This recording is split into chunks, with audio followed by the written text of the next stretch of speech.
Konnichiwa YouTube! Welcome back to Archeage Live with your host OnlyOneShinobi, and today I'm bringing you a guide on advanced intercontinental trade runs. Now today we're out here in Windscour and we're going to drive some Windscour packs west through to Arkham Iris and then out into Solace.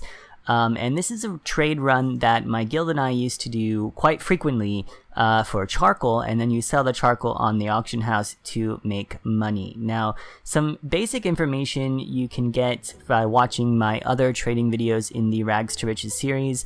In the last episode, we looked at how to do intermediate land runs. We took packs from Silent Forest into Solace. Silent Forest packs are also eligible for intercontinental trade runs. Now, we're doing Windscour just because Windscour packs, if you turn into 2 crowns for charcoal, are going to get you about 2 charcoal more than Silent Forest. So Windscour and Rookborn are 17 charcoal per pack. According to my information, I know the prices and the rates changed a little bit with an update quite a little bit while back, so that might not be entirely accurate, but in any case, Windscour and Rookborn are going to be the most profitable packs you can take from the east to the west if you're doing it for charcoal. So what we're doing here is we are in Windscour. I've got my trusty assistant Ezor with me, and we are moving some packs west along the river and then into Arkham Iris.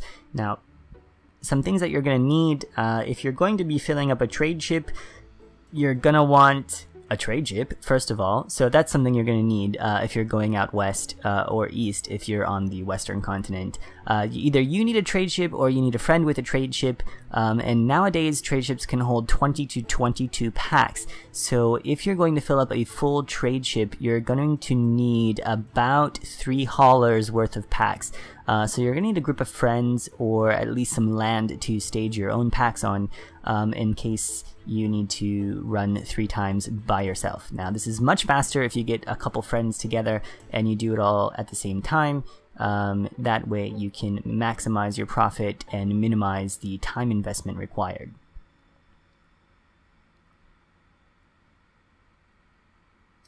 Also, you're going to need some eco-fuel. So if you're driving a hauler, you're going to need some eco-fuel. It's going to speed the process up a little bit. Eco-fuel is pretty easy to get on the auction house. You can also craft it. I believe it's in farming. It just takes some poop and some hay bales, which you can buy for pretty cheap on the auction house, or you can farm them yourself if you have land.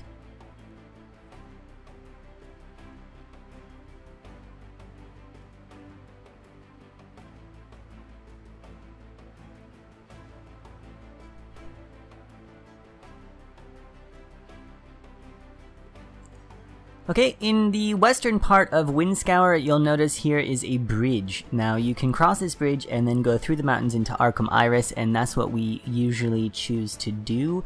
Just beware that this location is often blocked by cart blockers.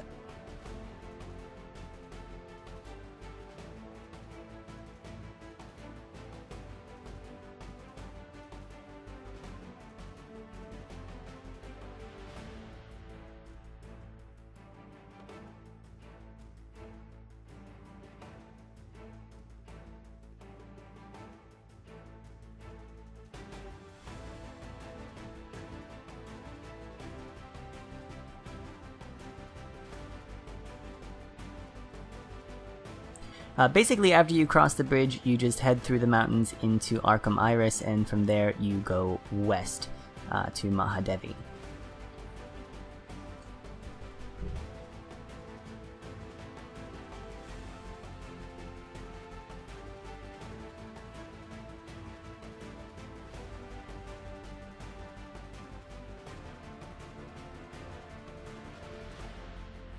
So once you get into Arkham Iris, you'll notice the route is pretty straightforward. You just head west, and you keep going west until you find the little town called Hattora, and then from there you'll notice just north of Hattora is a path through the mountains into Mahadevi. You take that path and then continue heading west. It's a pretty straightforward path. Once you're in Arkham Iris, you're in a peace zone, so you can't get attacked. The only thing you have to worry about are the cart blockers, but in Arkham Iris you shouldn't really have that problem.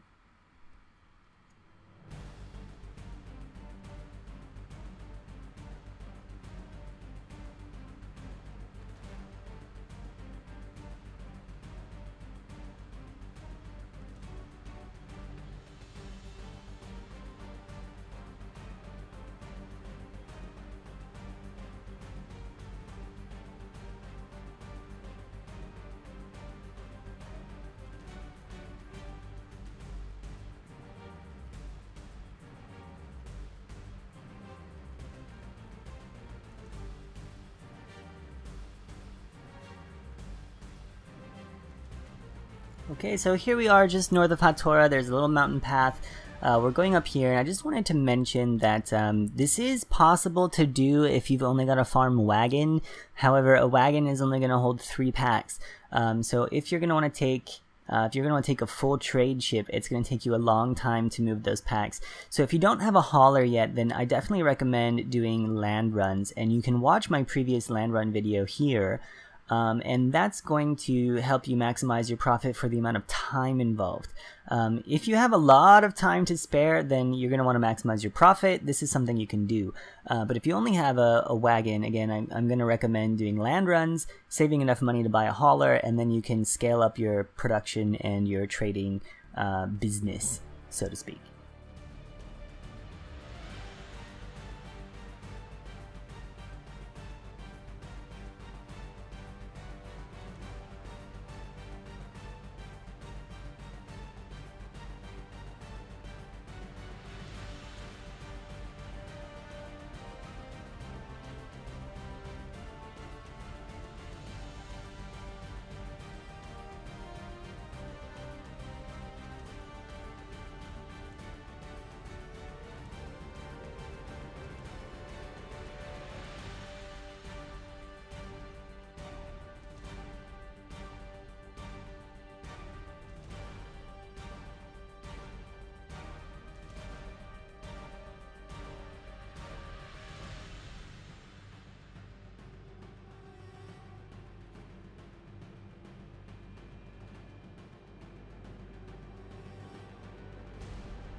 Step 1 of the Intercontinental Trade Run is coming to an end. We're here now in Halo Hollow, as you might be familiar from my previous videos.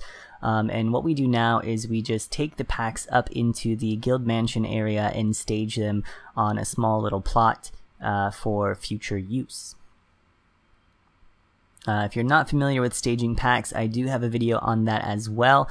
I'll link it here, and you can watch that for some staging techniques. It's not so bad. If you do have a lot of packs and you're trying to utilize your space most efficiently, it can be quite tricky. But if you're just going to stage them for a short time, it's not so important. Just stage your packs, and then whenever you're ready, you put them onto a trade ship and take them to your destination.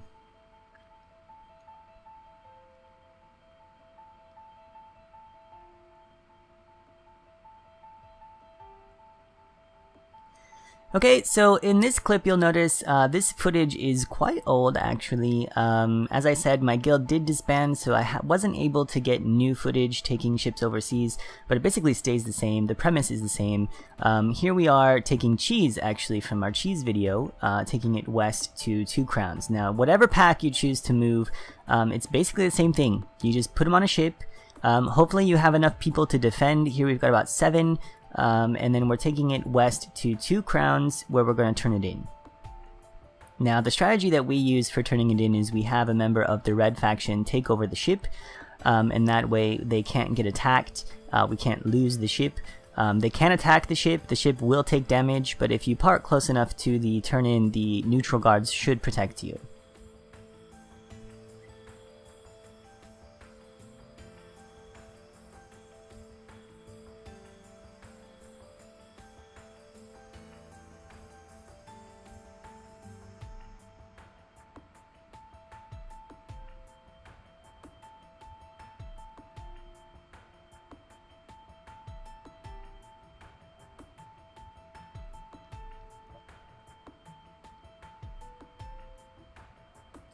Now, once we get on the docks, we usually have someone summon a hauler, and then we fill up the hauler and park the hauler right next to the resource trader, and then turn all the packs in as quickly as possible. That way the rate doesn't drop too much. Now, if you're turning in Windscour packs or Rookborn packs, you're going to be making about 17 charcoal per pack, and the charcoal, once you sell it, is going to give you about 370 to 400 gold, depending on auction house prices. So with the cheese, you're going to get about double.